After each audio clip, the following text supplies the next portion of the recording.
multiplie les attaques contre notre camp social avec une jeunesse loin d'être épargnée.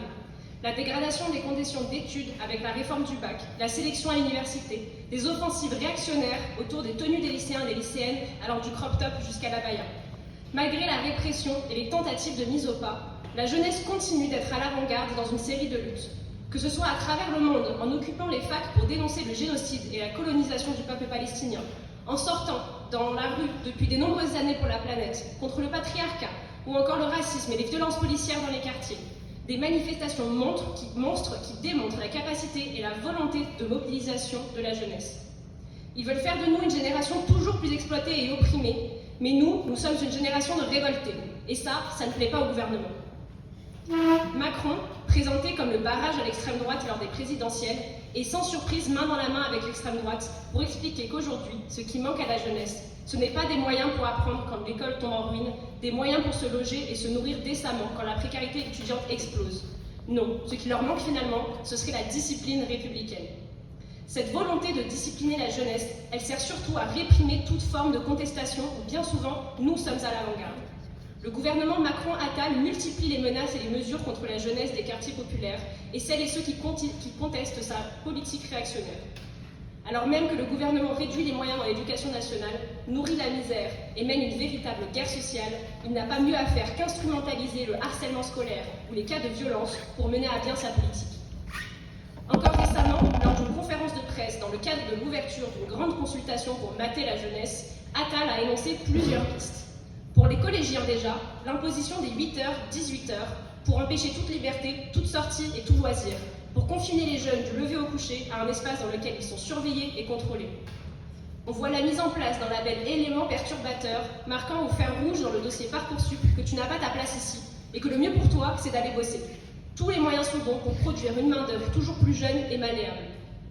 Ces mesures de tri social se multiplient. De Parcoursup à mon master jusqu'au choc des savoirs, cette dernière réforme est grandement critiquée et à juste titre par les syndicats d'enseignants. Une réforme qui barre la route aux élèves de milieux les plus défavorisés. Le système de classe de niveau ne fera qu'approfondir la réalité structurelle d'une école à plusieurs vitesses, en enfermant les élèves dans un système de reproduction des inégalités sociales dont la France est déjà la championne à l'échelle internationale. Cette attaque qui contribue à renforcer la logique d'une école à deux vitesses, une école pour l'élite et une école pour les pauvres, se place dans la droite ligne de la réforme du lycée professionnel visant à faire de la jeunesse la chair à patron. La politique de guerre contre les pauvres continue. Attal en rajoute, assumant souhaiter retirer les allocations des parents d'enfants violents. Est-ce que retirer une aide financière aux familles, manifestement déjà en difficulté, ça va vraiment les aider? Derrière sa sortie de tu casses, tu répares, tu défies l'autorité, on t'apprend à la respecter, c'est bien l'autorité de l'État et du patronat qu'il souhaite nous inculquer. Dans une volonté d'embrigader la jeunesse, sa militarisation est bien en marche avec un SNU obligatoire bientôt dès la seconde. Mais nous ne serons ni chers à patron, ni chers à canon. Car oui, à travers le SNU, ce qu'ils veulent, c'est nous inculquer les valeurs patriotiques pour qu'on ne remette plus en cause ce système qui exploite, opprime, génère des guerres et répand la misère. Mais c'est parce que nous refusons ce système et cet avenir que nous avons commencé à occuper nos lieux d'études, bloquer nos lycées en solidarité avec le peuple palestinien, et ce malgré la répression.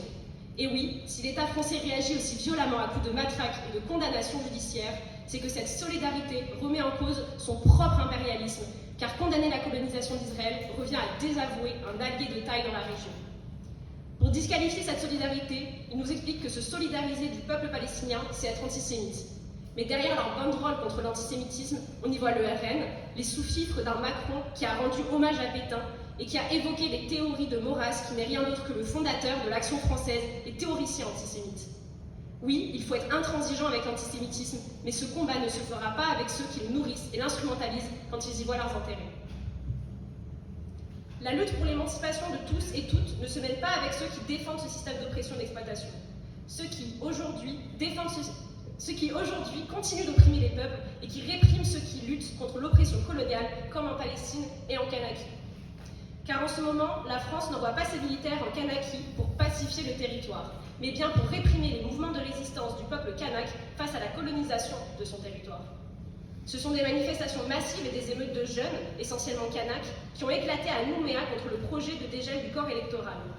La population kanak de Nouvelle-Calédonie s'oppose à cette nouvelle loi visant à modifier le corps électoral du territoire en offrant le droit de vote aux métropolitains habitant depuis seulement 10 ans sur le territoire, favorisant alors politiquement cette population au détriment du peuple kanak.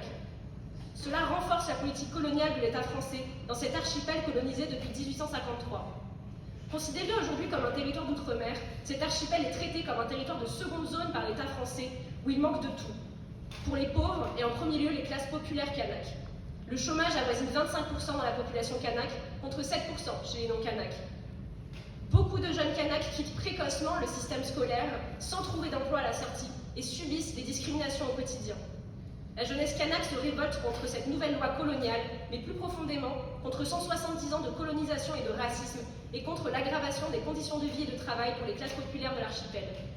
La réponse du gouvernement français était immédiate. Mise en place de l'état d'urgence, un couvre-feu, interdiction de manifester et de se rassembler, interdiction du réseau social TikTok, interpellation de masse, les émeutiers sont réprimés violemment avec l'usage massif de LBD et de grenades de désencerclement. 7 personnes sont déjà mortes. Le gouvernement a même déployé l'armée tout en laissant se former des milices dites loyalistes, autrement dit des milices coloniales, qui tirent par arme à feu sur des jeunes kanaks, face à des jeunes, parfois de 15 ans ou moins, qui expriment leur révolte devant leur situation intenable, pillant parfois pour prendre des produits de première nécessité. Le gouvernement ne connaît que l'arme de la répression.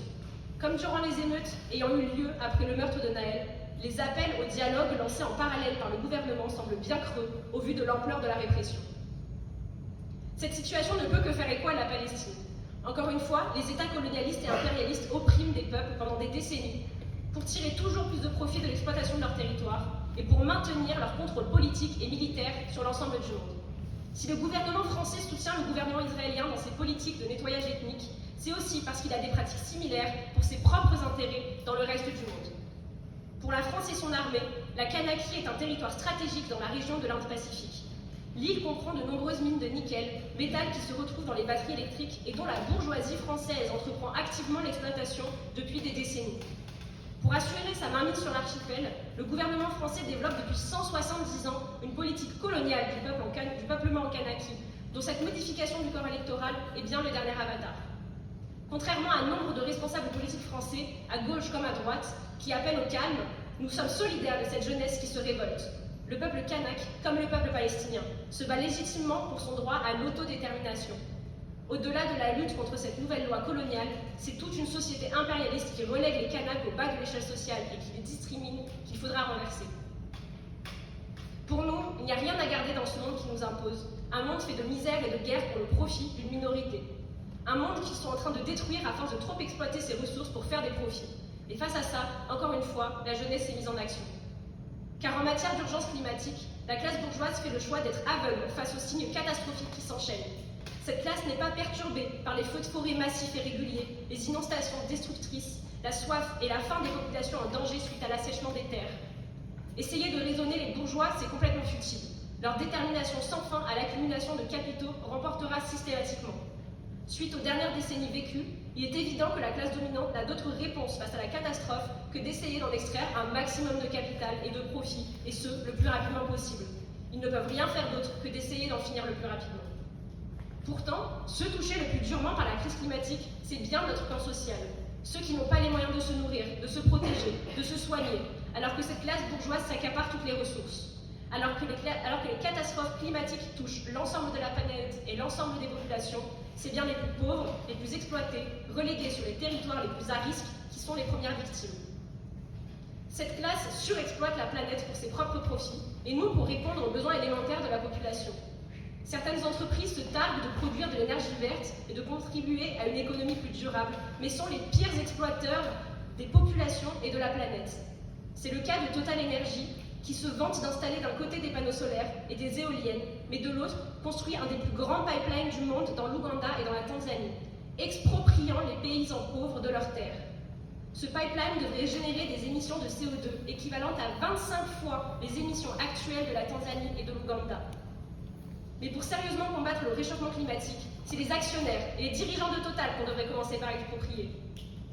2/3 des financements placés dans des projets énergétiques en 2018 ont été investis dans le pétrole, le gaz et le charbon, dans de nouvelles infrastructures d'extraction de pétrole, de gaz et de charbon. La transition énergétique est loin d'être leur priorité, allant à l'encontre des objectifs climatiques. Ces investissements sont une indication claire que les capitalistes n'ont aucun intérêt à prendre en compte l'urgence climatique. On ne pourra compter ni sur les patrons, ni sur les gouvernements à leurs bottes pour régler la question climatique. C'est à nous de prendre nos affaires en main. Les jeunes l'ont bien compris et se sont mobilisés massivement dans le monde entier ces dernières années contre la destruction de la planète, orchestrée par le patronat pour ses profits et qui nous mène droit dans le mur. Le capitalisme ne nous offre aucun avenir. Ce système nous mène vers une impasse. Un avenir qui ne peut promettre que plus d'exploitation, d'oppression et de guerre. Par nos luttes, nous devons en finir avec cette société afin de construire un monde sans frontières ni patrons, une société communiste. Que ce soit pour sauver la planète du désastre écologique, abolir les violences policières ou libérer les peuples de l'exploitation, renversons le capitalisme. C'est ce que le NPR révolutionnaire porte dans ses élections et au quotidien. Nous invitons tous les jeunes et tous les travailleurs et travailleuses révoltés par cette société à voter pour notre liste le 9 juin et surtout à s'organiser avec nous. Merci.